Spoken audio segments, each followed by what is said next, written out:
if you're watching out there on LinkedIn. Welcome, everybody. Welcome to OpenCV Weekly Webinar. And today we have Glenn Jocher, who is the CEO of Ultralytics. And most of you must have heard about Ultralytics through their product, YOLOv5. So welcome, Glenn, and I'll give you an opportunity to introduce yourself in bigger detail, in detail. But let me first introduce Phil Nelson, who is the content manager at OpenCV. And Phil, do you want to say a few words? Actually, let me take it back. Phil is the director of content. He's done such a fabulous job that we decided that the right title for him is the director of content. Phil. Thank you, Satya. Yeah, I'm still getting looping in my headset here, so I feel like a crazy person. But welcome, everyone, to OpenCV Weekly Webinar, episode 65, if you can believe that. It is I, once again, the co-host with the co-most, the second banana who is second to none, the master of the metaverse, Phil Nelson, and I'm here to remind you of a few things we do every single week here on OpenCV Weekly Webinar, which is a special giveaway to you in the audience. Please stand by for that later in the episode. For if you've never tuned in before, I'll be asking a question from our slides based on the presentation here by Glenn. We also are taking Q&A from you in the audience, so ask those questions using the Zoom chat link or the Zoom Q&A link or anywhere else you're watching. Post a comment and we'll try to get to all your questions. Welcome to OpenCV Weekly Webinar. Thanks for having me. Most of us have used YOLOv5. And because we're having this looping issue, I would actually let you take the stage and run with the presentation, and then we'll go over audience questions. People will have a lot of questions for you. I probably should give a bit of a background into myself and how we got here today. So let's see. So you guys can see this blue slide, right? Ultralytics, making AI easy. That's sharing okay? Yep, I can see it. All right, perfect. Okay, so Ultralytics actually started a while ago. So I was living in the DC area. This is a bit of a storytelling here, kind of like an intro. So I was living in the DC area in 2014, and I was working for a defense contractor, and I decided I want to kind of branch out on my own. And so I started Ultralytics, and I started working initially on some really interesting particle physics applications. So this is way before I got into AI. My main interest there was physics, and I had sort of a passion for discovering our place in the universe, how things work, and trying to really learn the origins of kind of like what makes us us and what makes us unique in the world. And so I started working on two different programs, and they were particle physics applications for some spy agencies. These two agencies were the National Geospatial Intelligence Agency and the Defense Intelligence Agency. And they were interested in anti-neutrino detectors. And so neutrinos are really fascinating particles. They do something called oscillating among three different flavors, which makes them very unique and also very confusing. And we were trying to learn a little more by studying them more closely. So we build these small detectors, collect neutrinos, and end up with a lot of data.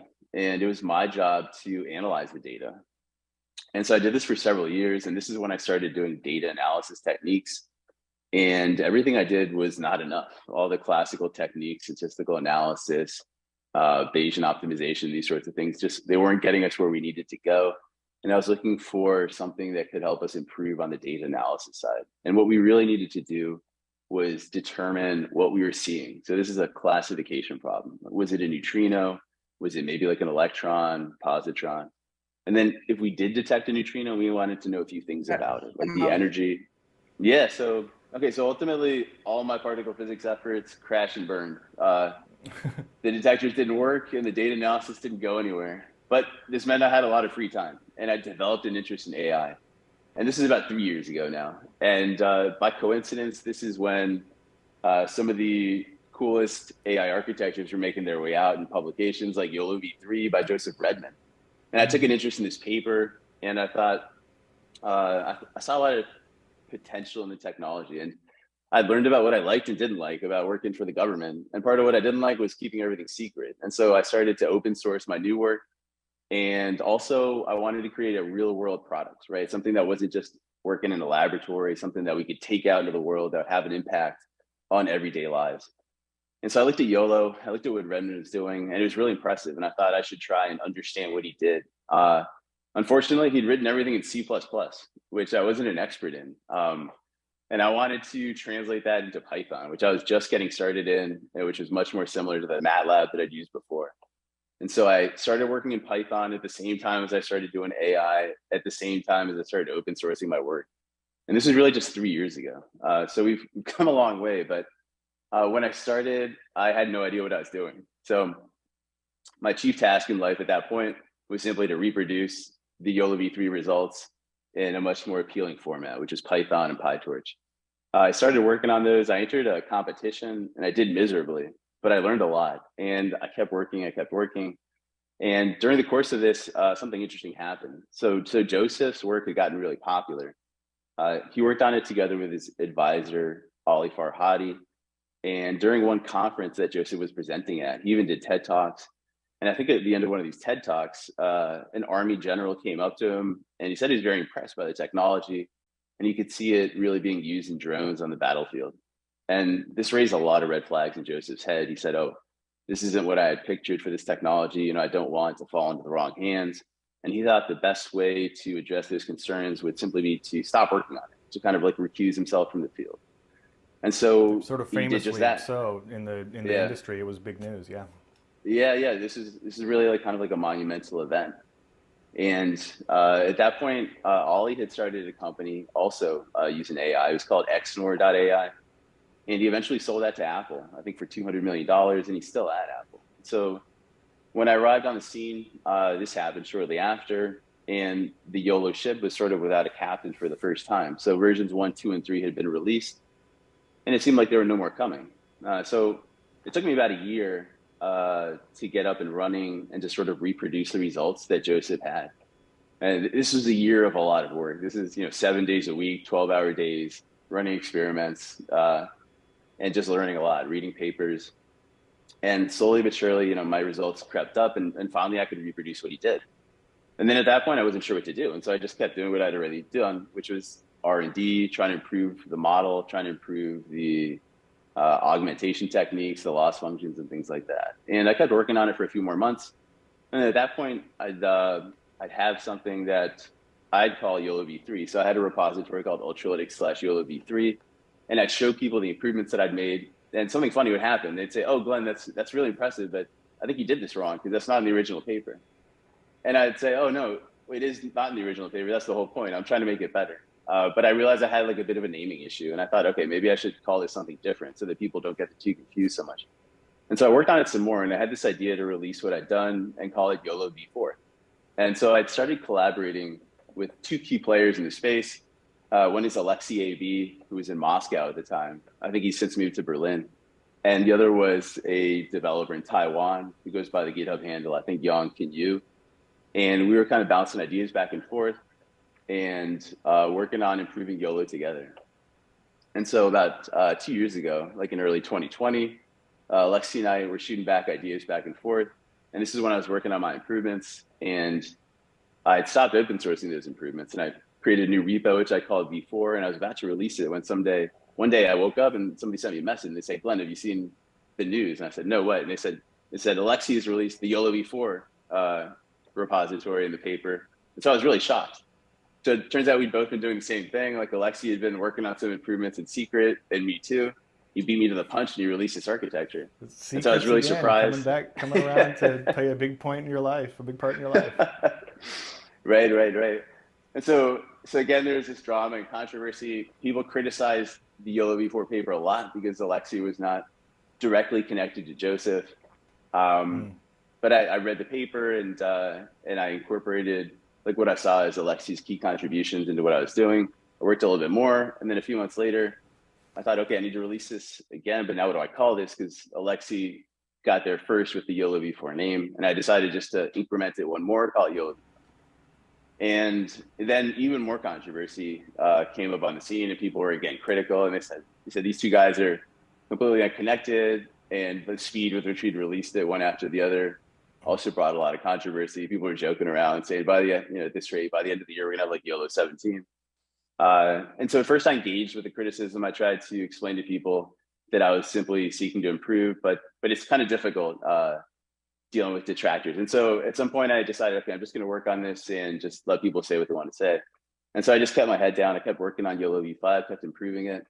And the important point is that it wasn't a static launch. So YOLOv5 has been out for like 2 years right now. And like every day it's different than the previous day. It keeps improving in small but steady ways. And I think the important thing is the cumulative effort of all these weeks. And so periodically we have new releases now. We're on 6.1.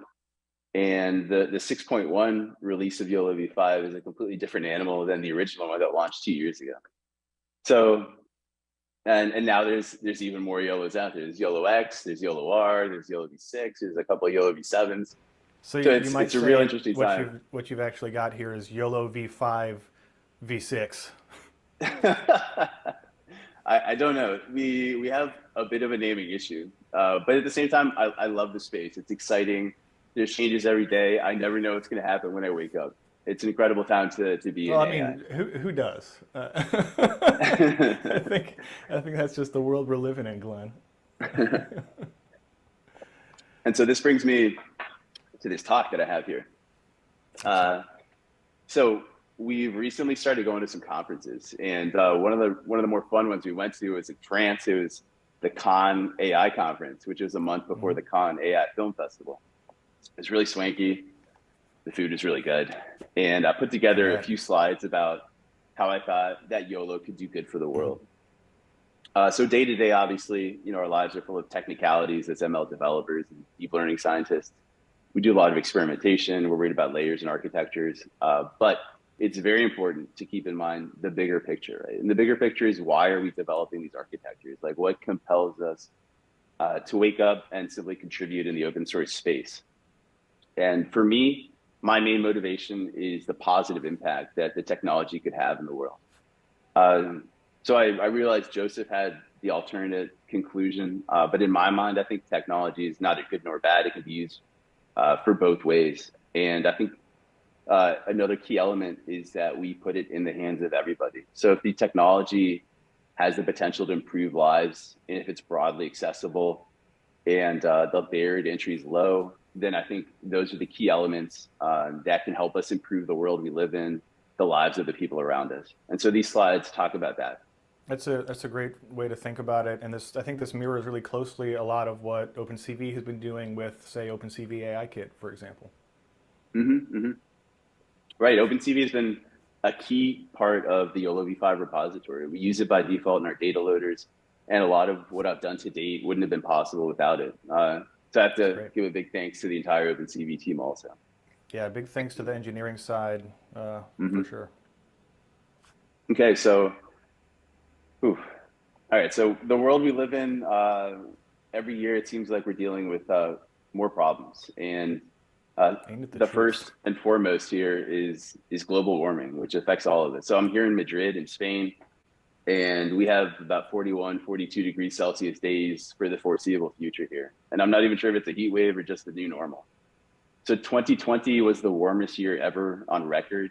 And due to global warming, up to 200 species are going extinct every day across the planet. And of course, these are man-made changes that are caused by airborne pollutants, CO2. So every year, 25% of deaths are directly attributable to air pollution, and 10 million tons of plastic into the world's oceans. So this is plastic that doesn't biodegrade, that lives in our ecosystems for a long, long time. It's not even another mentioning problem. what we're learning a lot about these days too, microplastics, which are showing up in human bloodstreams and human beings, high concentrations. Yeah. There's a lot of artificial contributors to the environment that didn't exist in the past, and we just don't know what their consequences are for us, the long-term consequences. So I'm Spanish and American. My mom is from Spain. My dad's from New York. In Spain, there's universal health care, but in the US, there isn't. In the US, healthcare is something that you have to pay a lot of money for sometimes. So here we see that 50% of the world's population lacks access to essential healthcare services. And even in countries where they have access, sometimes the price points put it out of reach, like in the US. And every year, 100 million people are pushed into extra poverty due to health expenses. So in the US, it's very common to have very high medical debt. You get an operation and you could be in debt for $50,000 or $100,000. So hunger is another key problem. So almost 10% of the world's population is in hunger day to day, and a staggering 2 billion people lack year-round access to adequate food. So for a lot of us, we take this for granted, but that's not true for other people around the world. And lastly, inequality. A lot of us are born lucky. We live in first world countries, and this allows us to do things like develop ML models, but for other people, they're simply trying to survive. And 700 million people are living on less than $2 a day. And 40% of people have no formal education. So they don't even really get the chance to learn coding, to learn technologies that we all love and use every day. So some of these are new and some of these are problems that we face throughout history. But one of the differences now, we have access to technology that didn't exist before. And the key question is, how can we use this technology? How can we use it to tackle some of these problems that we've seen? So how can we do it while wearing sunglasses? Exactly. So, and this is where YOLOv5 comes in. So I think that we have the opportunity here in the AI space to really unleash a lot of positive potential. So as you guys know, AI algorithms were first theorized in the 60s and the 70s, and it's really taken half a century for the hardware to catch up and to enable a lot of the capabilities that scientists first dreamed about 50 years ago. And so the company that I put together, so Ultralytics is a really small startup. We're about a dozen people. We're unfunded. So we work on just organic growth. And we really believe in a smarter world. We believe in technology that's sensitive, first and foremost, to the people and the problems that surround us. And also importantly, we want this to be in everybody's hands. Like if we develop something that's expensive, it's not use suitable. If we develop something that's only accessible by a small portion of the population, I don't like that. And so part of my key goal with YOLOv5 has been to make it easy to train and easy to deploy. And by easy, I mean things like not consuming a lot of resources. So people with small GPUs or even no GPUs could train really tiny models and start to get in there. So we call YOLOv5 the world's most popular AI in 2022. There's a lot of architectures out there. Glenn, it would help if you tell about where your all the developers are located. Can we go back to that previous slide too? Because I thought for a minute this was a stock photo, but no. No, this is part of the team here at Ultralytics. So Ultralytics, even though we're a dozen people, the ML developers until a month ago was just me. We recently picked on a second developer to help us expand tasks, and so we're actually, one of the exciting things that's happening is we're going into classification, segmentation, and those updates should be released in the next few months. But the people we see here, we have mobile developers, web developers, and marketing people. And the mobile and web developers are for like an exciting new product that we're launching that's making it easier for people to train and deploy YOLO models. And we're starting it with a free tier also, just like YOLO. So it's really important to me to put tools out there in the space and make it for free as much as possible. But yeah, so this is like part of the core team here at Ultra. I forgot to mention that. Yeah, I'm kind of here hidden behind this guy, John. And then we have Kaylin next to me, who's our lead web developer. We've got Talia, who's our marketing lead. She's been creating amazing content to help people show what we do. And then we've got Sergio next to Talia, and Sergio is our main mobile developer. And he's helping make our app. And this is one of the things that I love about us that differentiates us. When I showed up 2 or 3 years ago, all the models were out there, but I had no idea what they looked like or what they did. And I really wanted to just put it in my hand and use it and point it around and that way see what it did. And so I made our first app. And I have no idea how I did that because I don't know Swift. I don't know anything about app development. Somehow I got it done. It was a terrible journey. And after that, I decided no more. I need to bring on an actual mobile developer. And that's when we got Sergio, and he was the second employee number 2 here. I think that's how a lot of, like, most of the good companies grow that way. The founders go like, I hate doing this. Can we pay someone? I was thinking I need to stick to what I'm good at. Yeah. Making apps is not that. So, all right. So, and by the way, speaking of apps, like if you guys haven't seen YOLO apps yet, so we have an official app. It's called Ultralytics. My original app is called Eye Detection. But if you go to any of the Apple App Store, Google Play Store, you just search for YOLOv5, search for Ultralytics. I'm sure these will rise to the top. And then you can actually see the different models. We show the different models. You can switch between them, point it around the room, and have fun, That's kind of very like learn and cool see that what this will do. that kind of real-time feedback is really important. That our guests last week were Hmm. Anna and Vadim from Model Place, and I think that shares a similar goal here to your app. Like you were saying, you wanted to be able to see what they actually looked like on your real data, and Yeah, you know yeah. that oh man, my camera just dropped out. That you know happens when people can see their own data on there. It's much easier for them to understand how it really works. Yeah, absolutely. And I think a lot of these things that I did is, I think they're due to the fact that I came in from the outside.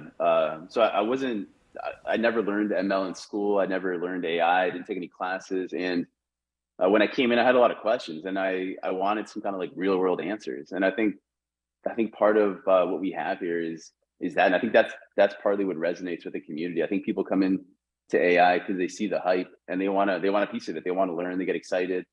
And for me, like seeing something like in my hand was just, I don't know, it sounds a little cavemanish, but it's what made me happy. And so that's why I made the app. And I think that's why I put it front and center on the repository, to show people that they can actually use it. Versus like if you go to another architecture, sometimes there's papers which are impressive, there's research and equations, but translating that into the real world for me is not always clear. So Yeah, it's super let's see useful here. So to have an app that people can use, and if the source code is also available, then people can. It's a starting point. It actually mhm, eliminates most of the big problems people have. You know, mhm. it's starting, which is the bigger problem, right? Once you get something going, everything else becomes very easy. So if you get starter code, and Glenn, I'm sure that when you started, you obviously used a lot of code from that other people had shared. So it's great that you're sharing all this open source code. Oh no, absolutely, guys. For example, when Newton was getting credit for having discovered gravity, he said, "If I can see further than others, it's because I've stood in the shoulders of giants." And that's true for all of us. Like none of us start from zero. None of us can really take like full credit for what we deliver. We never want to reinvent the wheel to save time. And in doing so, you should always try and find the best starting point, the best approximation to what you like. Start from there and take it to where you think it should go. And I've done the same thing. You know, I can't take credit for YOLO or a lot of things. All I've really done here is take what Joseph and all he invented, and try and make it like a little better and a little more usable. So we always deserve credit. We should assign credit to everybody that came before us here. So let's see here. So okay, so now that we've got YOLO here, like what are some things that we could do with it? What can we do besides simply taking the app and showing it around the room and showing your friends, which is fun, but how do we actually make an impact on the world? How do we make the world a better place? So and a lot of what I'm showing here, none of this is direct work of mine or Ultralytics. These are use cases that we've spotted around the community that I think are really exciting, that we'd like to let people know about. And so one of these is cancer detection. So we've seen publications by different research groups, peer-reviewed publications in journals like IEEE, showing like just tremendous potential for medical possibilities. And so one of these is cancer detection. So in the US, for example, we've got doctors that are really expensive. You get an x-ray and you need a guy to review it, and it's going to charge you a lot of money. And if we can automate that process, then we can expand healthcare to segments that don't have the money to pay for it. Not only that, but there's more benefits. You can get faster responses. And I think it's just, this is really incredible. And this is also just like initial research that we've seen. So here we see 97% cancer detection rates. And cancer is just one thing, obviously. Like x-rays can pick up a lot of other things, but there's also very many visual fields. Like when you go to the eye doctor, in the US, every year, if you have an eye prescription, you need to get it renewed. And if we could automate that process, perhaps we could make it more economical, more affordable, and so on. So we talked about plastic in the oceans, which is a tremendous problem. There's a student group outside of Washington, D.C., who trained YOLOv5 on plastic bags in the ocean. They trained a really small model, and it's working about 90% precision. And the idea is that they're going to put this on a submersible with a robotic arm, which is the next step, to actually fish out these bags from the ocean and actually start reversing the pollution, the contamination. I think this is incredible. So these are steps that could be taken to actually not just help the world, but kind of start reversing the damage that we've done to it. Okay, so wildfires are a very serious problem. Part of the problem with the wildfires is that they get started and nobody sees them in the initial stages. And so we have different research groups that are working on targeting different areas of the problem here. So one of these is wildfire detection for smoke and also for the flames themselves. And this could be for stationary cameras or drone cameras. And the idea would be to detect these earlier and get first responders to tackle them faster. And this is a very serious issue. We've got 2 offices in Los Angeles and in Madrid. In Portugal right now, right next to us, there's a huge wildfire going on. And last year when I was in Los Angeles, the entire city was unbreathable. It was COVID, so we were wearing masks. And if it wasn't COVID, I think we'd have still been wearing masks because like the visibility was like 100 meters. And all of this was just from smoke in the air from wildfires in the state. Yeah, Californians in the audience will recognize that for our yearly ritual. Yeah, absolutely, absolutely. Okay, so the research is good, but in my time doing government research, I realized that unless something that you make has commercial potential, then it's gonna be hard to get traction for it. And we see this, for example, in the space industry. So NASA and the government fund a lot of space programs, but now we're seeing a trend towards commercial space activity, and this will allow it to become more sustainable. This will increase the momentum and really allow it to take off. And AI needs to be the same way, in my mind. It has to have potential for cost savings or product improvement. And so one of the most exciting things that happened to us was last year, Procter & Gamble came to us. So since Ultralytics is so small, we have no sales team. We don't call any people. We don't try and sell them on YOLO or anything like that. But we get a lot of emails coming in, a lot of calls. And one of them was from the chief scientist at Procter & Gamble, Steve Varga, from their office in Cincinnati. And Steve had a problem. He said that the vision systems that they use for flaw detection on their assembly lines, they're supposed to detect default or flawed products and throw them away. And he said sometimes they make a mistake and they throw away a good product. And he said this is costing the company a lot of money every year. And he wanted to experiment with YOLOv5. And so he had a few questions. We worked with them. And at the end of this POC, Procter & Gamble, they were so impressed with the result on this one assembly line that they experimented with that they did a bit of number crunching back of the envelope calculation. They said if they extrapolated this to the entire organization, all of their factories, they could save up to $500 million a year. So this is incredible real world savings for blue chip companies. So this is having like an amazing impact. We got this really cool use case. So Kevin De Bruyne at Manchester City. I don't know if any of you guys are soccer fans, but I think Manchester City, wow. Yeah.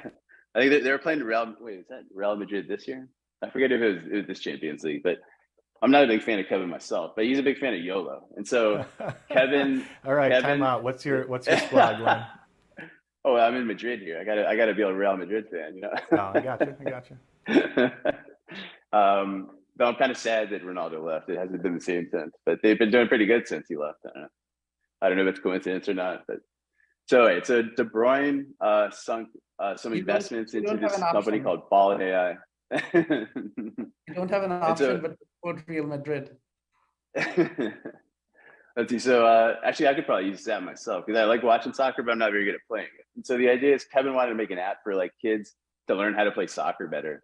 And we have YOLOv5 at the core of this app, and it tracks the players and the balls, and it gets analytics, and it gives you pointers on improving your shots and techniques to make you better. And this is out there on the App Store right now. It's called Ball In without the I. And the last time I checked, it had 4.5 stars. So people seem to like it. So it looks like YOLO is working in the real world for real apps that are funded by superstars. Okay, and this is a really good use case too. So there's a French company called Sowit, which is helping farmers in Africa with something called crop yield estimation. And so what they do is they've created an app for Android devices, low power Android devices. The farmer goes around and he scans the trees that he has, and it tells him how much fruit there is and whether it's ripe and like how many days until harvest. And this allows him to get better intelligence and to negotiate better with these sort of harvesting conglomerates that seem to hold a lot of power there.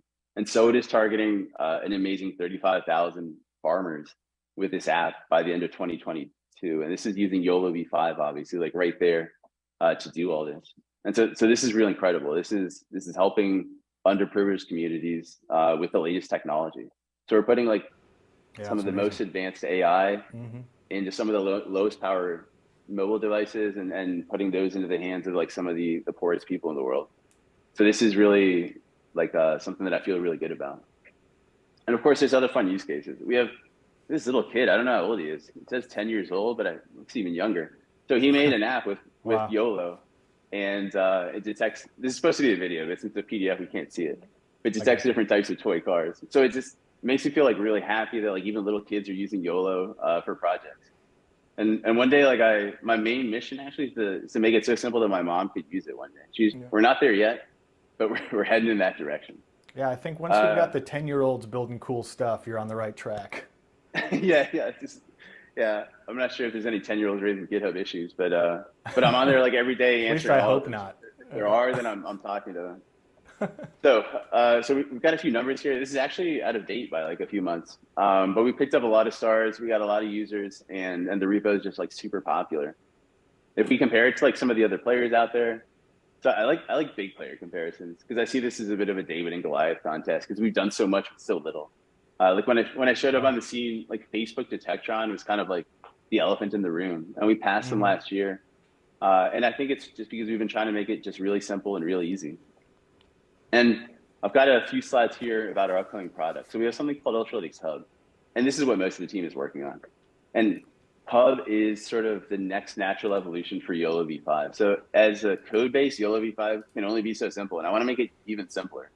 I want people that just don't know Python to still be able to deploy YOLOv5 models to train them. And until this thing launches, I don't think my mom is going to be able to do that. And so the idea here is pretty simple. We have a data set with some labels. You can do this yourself, or you can import this from tools like RoboFlow. Number two is you select one of our models to train. So YOLO's got a whole family of models. And the reason there's a family is because they target different use cases. So the very small and light ones are good for mobile apps, but they're not as accurate as the bigger ones, which are slower. So you click which model you want. And number three is once it's done training, which might take a few hours or a few days, depending on the size of the data set, then you deploy it anywhere that you want. And this could be something like an app. You could deploy it with, say, CoreML, TF Lite. You could deploy this to like low power, like Raspberry Pi devices with, say, OpenVINO or Onyx. Or you could deploy it to a cloud solution, maybe with a GPU backend like TensorRT. There's so many different options these days. And we've sunk a lot of effort into making each of those like really easy. Which is something that I believe in, because I think we need to help people like at all sides of this loop. I think we have it. Yeah, next slide, perfect. So AI should really be a continuous experience like this. So we should train models, deploy them, and then figure out where they're not performing well, collecting edge cases, and then uploading this to our data set so we can improve our data set and then redeploy after training, and then just keep doing this. And the best example that I can think of today is Tesla. So Tesla has their deployed fleet. They update the cars with new versions of autopilot, but it also comes with new versions of other AIs, which are looking for edge cases, which are failure points in the main AI, and it's collecting things like, say, stop signs at weird angles or potholes that are hard to see. And then they have a team that's labeling those, they're retraining and redeploying. And so this is happening on a continuous basis. And I think for having real world products that perform the best, this is vital. And so this is something I always try and impart on people. And yeah, the real world is always changing too. Yeah, exactly. And this will address things like domain drift. So if you train your model in the spring and then suddenly it starts snowing in the winter, it might just stop working. And so you need to keep all this in mind. So we have domain drift in time for seasons, but also geographic. So you could train it on clothing, say in Europe, and then you go to the Middle East and it'll stop detecting clothing. And so this is really important. So as different things drift, like styles, weather, things like that, it's important to keep updating the data set, keep it current, and in that way, redeploy the model. So maybe one day AI models are going to be like us and they'll just learn on the fly. But until that day, like we need to keep this cycle going to deliver the best products. And again, the main motivation here is to put these powerful tools in the hands of everybody, to make the capability simple to use and to make sure that everybody has access to it. And we've got a bit of a roadmap here. Quick question. Yeah. Is the hub only for detection models, or you will also have something for segmentation, classification, etc.? Yeah, that's the exciting thing. So it's going to be for all three tasks. It's going to be for classification, segmentation, and detection, which is going to be exciting, but it's introducing a lot of homework for us. So we want to use a common backbone and as much commonality as possible between the different families.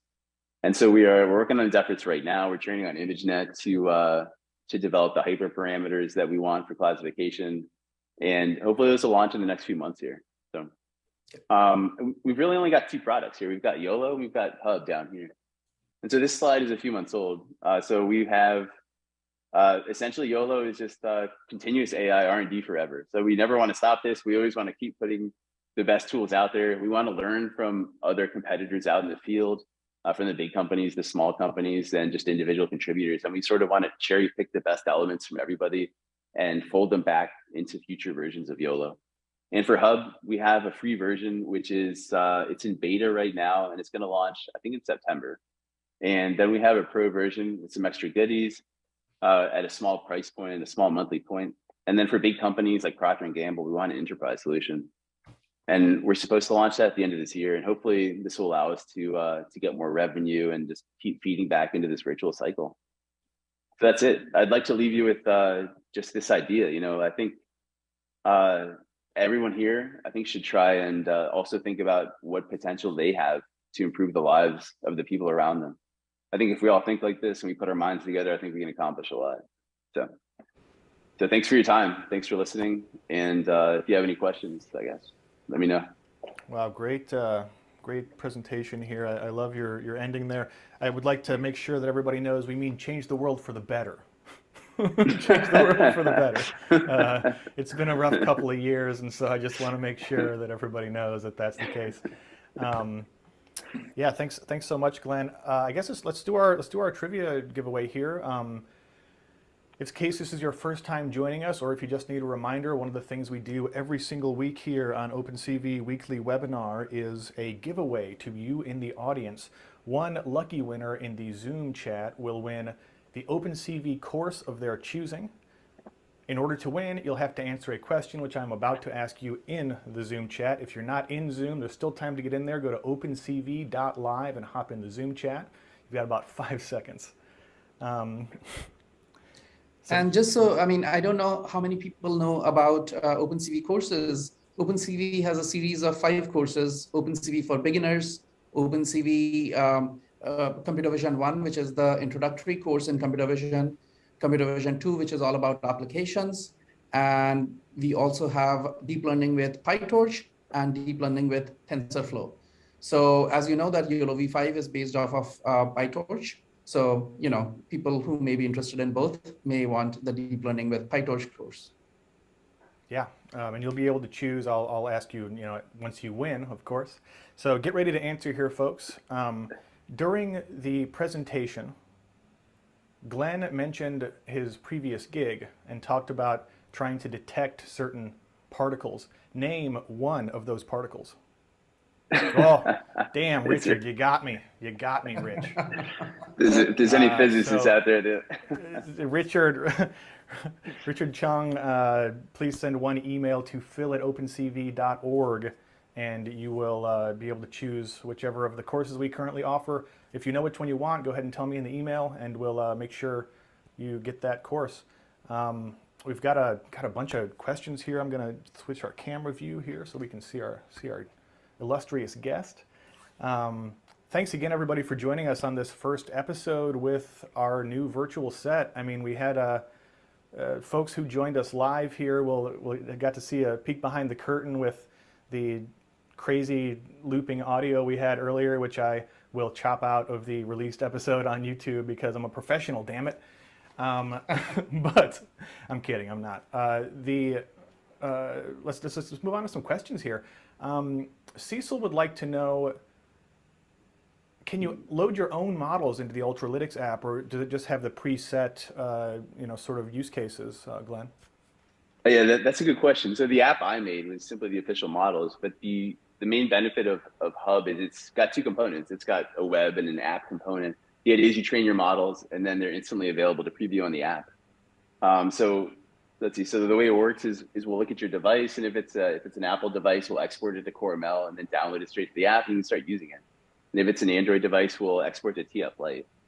So this is kind of like what I really wanted. I want people to train a model and then just put it in their hands like right away as fast as possible to get that feedback.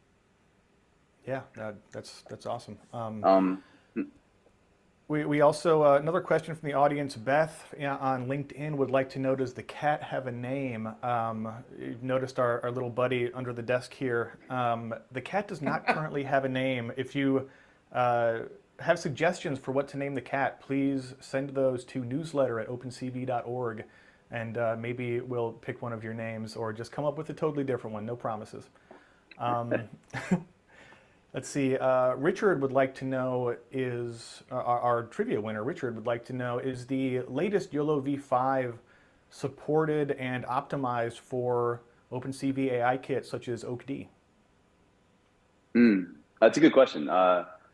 We have export to Onyx and OpenVino, and I know for Onyx exports, these are compatible with like CV2 DNN inference. So they should be directly loadable. OpenVino is from the what CV2 you're looking package. for. So Glenn, if it works on OpenVino, the size, you can easily use one of the, so there are 5 different sizes for YOLOv5. And if you use the right size model, the OpenVino version of it, then it will work on OpenCV AI kit. Okay, awesome. Excellent. Yeah, big shout out to our friends and occasional co-conspirators and collaborators at OpenVino. Hopefully we'll be doing something with them soon again. In addition to, they were the main sponsor behind OpenCV AI Game Show, which we are still planning to do more of, hint, hint. Oh, wow, okay. So Andre would like to know, YOLOv7 was just released. How have you gotten a chance to try it out? And how does it compare with your current version 6 of YOLOv5, Glenn? Yeah, it's a good question. So I saw the V7 had been released by Alexi and company, Yongkin Yu, and I haven't had a chance to thoroughly review it, but initially it looks like an interesting contribution. And I'm excited anytime that someone else comes out with advances in the field. I think to really get to the next step, to really make these models perform well, we don't just want to put it in everybody's hands, but they also need to be performant in real world situations. And everybody that's doing research in the field is contributing greatly to this, especially in the open source space.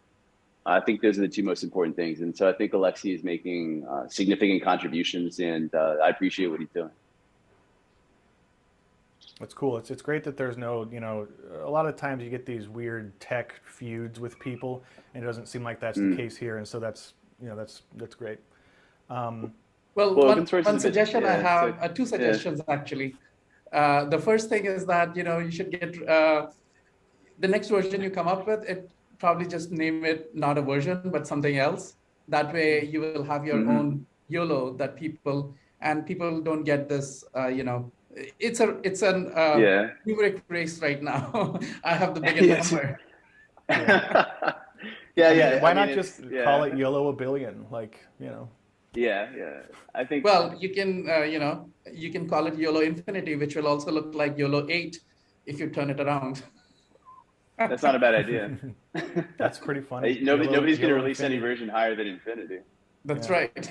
Well, no, then it'll just be Infinity plus 1, obviously. You guys were kids once. Come on.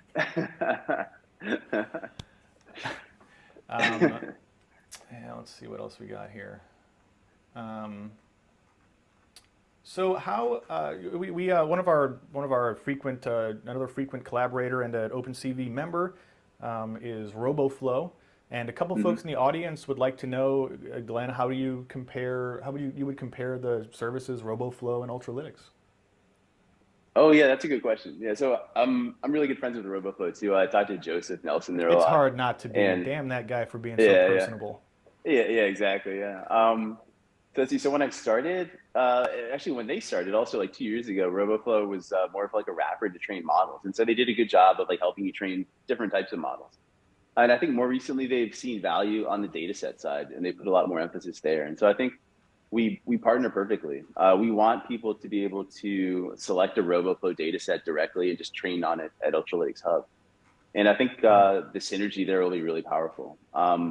I think also even for the open source YOLOv5, I think RoboFlow is a tremendous asset. It helps you label your data. and they can export directly to YOLOv5 from there, and also directly to Ultralytics Hub in the future.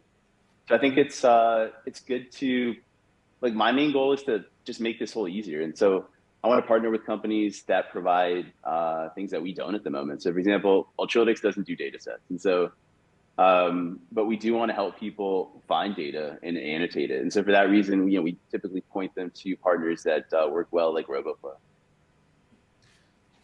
Cool. Yeah, again, all of this it's actually, nice. Go ahead, Steve.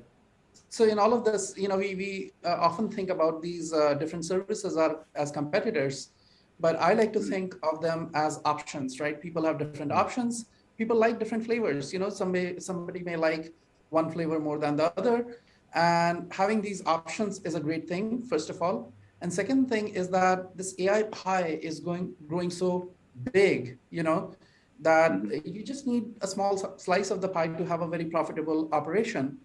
And you should not worry about, a lot of people think that, this is a fixed pie, right? And I need to have a bigger slice of the pie. I need to have a bigger market share and things like that. And I personally feel that that's not the right way to think about it. We should be focusing on making the pie bigger. And once you make the pie bigger, even if you have a reasonable slice, you're satisfied and you have a profitable business. You don't need to, take the market over, right? There is space for everybody, and there are various options available, right? So for people to try out. We don't want a monopoly of anything. We want different options for people. That's right, Sadia. I think a rising tide lifts all boats. Yeah. That's a good way to put it, Glenn. And yeah, I mean, even if you love pie, you can only eat so much pie. There's only so much pie.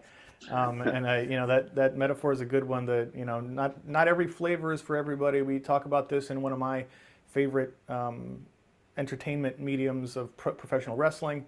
There's a lot of flavors of ice cream out there, not because all the flavors that existed were bad, but because people like different flavors of stuff. Not every flavor has to be for everybody. And the fact that there is variety in it means, like, it's a sign of the strength of the medium. It's the strength of the industry that there's so many flavors. If it was not popular or nobody cared, there'd be two flavors. And so I think that's a really important perspective to keep during this sort of stuff. Right. So that's where that's true. And also, yeah, too far. I think strawberry is the best flavor, and that's all one needs. I mean, it's hard to argue. I'm a strawberry homer here. Big fan of strawberry ice cream for sure. Now, do you like the stuff that has little chunks of strawberry in it? Because that's a no-go for me. All right, let's let the audience ask more questions. Sure, fine. Andre has another question here. Do you think the YOLO family became more mainstream? Why do you think YOLO became more mainstream in practical object detection than some of the other frameworks out there? I think it's because, so from my side, I think the reason is because, like, when I came on, I wanted to make this just much simpler. I sort of have this aversion to complications. And I wanted to make it simpler for myself because it was like a personal, painful process. And coming in as an outsider, I think that was the main difference. So I think a lot of the research, a lot of the R&D is coming from people that are doing master's degrees and PhDs in the field. And I think when you're at a low level, focused on the details, sometimes you lose sight of the bigger picture. And so those kinds of contributions are incredibly important. But my set of priorities was different. It was really translating that into something that could be used outside of the lab in the real world and making that easy. And I think that really resonated. And maybe also like when Joseph started, I think maybe just the personal touch. So for example, Google came out with a competing architecture called Efficient Det. But we don't exactly know like who the researchers were working on it. And in the publication, they talk about the resources that were used to train the models, which is very impressive, but very off-putting for people that don't have access to those. So I think at the low level, I think the YOLO models were, they were produced by the little guy, just Joseph, a student at university, got started with them. And then myself with no clients and no revenue, just working on it as a hobby. And since I was working on it as a hobby, I didn't have access to a lot of resources. And so I needed to work on something that was easy to train without a huge budget. And that's really important for a lot of people. So I think it's a combination of things, but keeping it simple, keeping it easy to train without access to significant resources, and also simply being just like a single contributor, I think inspires other people. It kind of tells them that they can have a similar impact, which is really important, because if you're a student at university and you see that Google releases a model that's great, but it doesn't connect to you, like you don't feel that you can have an impact on the field. Whereas if it's just one guy making something, then suddenly you do think that. You think, oh, well, if he did it, maybe I can do it. And I think that's really important for people to believe in. One other thing I want to emphasize is that, when OpenCV was released, it was a C library, then we made it a C++ library, and now it has bindings in several languages, including Python. And by just making Python. the Python binding is responsible for like half of OpenCV's usage, if not more. The data is very difficult to extract there, but there is a huge number of Python users. And even though I started as C++, I ended up, using Python more and more. Now, the same thing happened with YOLO also, right? The reason YOLOv5 is very popular is also because it adopted PyTorch, you basically, grabbed onto the tails of two interesting things that were taking off. One was YOLO and the other was PyTorch. And it is almost inevitable if you do a good job. It has to be easy to use. It has to be really good. But these two things taking off, I think, contributed a lot to the success of YOLOv5, in addition to the fact that you made it really good and simple to use. Yeah, absolutely. I owe a lot to the PyTorch team. When I first started in AI, I had a big choice to make. And the choice was whether I go with TensorFlow or whether I experiment with PyTorch. And it looks like I've chosen the right path. So. Well, we certainly hope so. It seems that way. I love, you've got a nice story here in you talked a little bit about this when you were first starting out, but basically you solved your own problems and now you're using the result of that to help other people solve their own problems, which I think is a really cool way to kind of wrap it up and put a bow on the episode here. We're getting very near the end. Satya, would you like to take us home before I hit the credits music? Well, before we end this, I want to thank Vikas Reddy from LightTwist, which the company has made this studio possible, and we have closely worked with them. The whole team did a great job. I don't know whether we can stream Vikas's audio, but if we can. I don't know. Yeah, okay. Go ahead. Hi, Vikas. Hey, I'll stop my video. Or yeah, I can do both. Yeah, appreciate that, guys. It's been, and sorry for the audio issues earlier. I was just going to be the silent audio tech support here. It's been awesome working with you guys. I really appreciate Glenn, you being the first guinea pig here to try this out. And thanks for iterating closely with us. We're excited to come back even better next week. Yeah, for sure. And another quick thing before we switch out here, I'm going to go ahead and hit this button, which should give everybody a nice look at our, as of yet, unnamed cat friend. Please feel free to suggest names for the cat. Yeah, cat cam is up. Newsletter at opencv.org. Please send in your suggestions. Satya, you want to take us home? All right. Thank you, guys. Thank you, Vikas. Thank you, Glenn. It was a great presentation, and I'm so happy that you put together, not just the technical part, but also how we have to create responsible AI, and the various examples you gave. It is very inspirational for all our audience. And Phil, thank you for putting the show together. I know you worked with Vikas on putting this whole studio together. Thank you so much. And last but not the least, our audience, thank you guys. It makes our day whenever we see a lot of people joining in and getting value from this show. And it keeps us motivated. So that's it. See you next week. Thank you, Satya. Bye, guys. Right. We would Bye, not guys. do this show if you didn't watch. Take care of yourselves out there. Take care of somebody else. Please enjoy this outro and music by the Monster Association. Yeah, so people can still hear us talk over the credits, so we can, yeah, seriously, thanks everybody. This was really It's fun. pretty fun. Yeah, But great, I like good early viewership numbers here. This is one of our most popular episodes this year. Oh, awesome! Glad to hear it. Yeah, thanks so much, everybody. Thank you, guys. We will, we'll see you next time. Same bat time, same bat channel, 9 a.m. Pacific every Thursday. Thanks so much for watching this episode of the webinar. Please hit that like button, subscribe, and don't forget to tap the little bell icon to be notified when new episodes drop. This week's episode was brought to you by OpenCV Courses. Learn computer vision and AI from the best at opencv.org/courses. If you'd like to be in the audience next week, subscribe to the OpenCV newsletter. Where did you put us, Phil? And because you may not be I'm not actually sure what happened. When I woke up, we were here.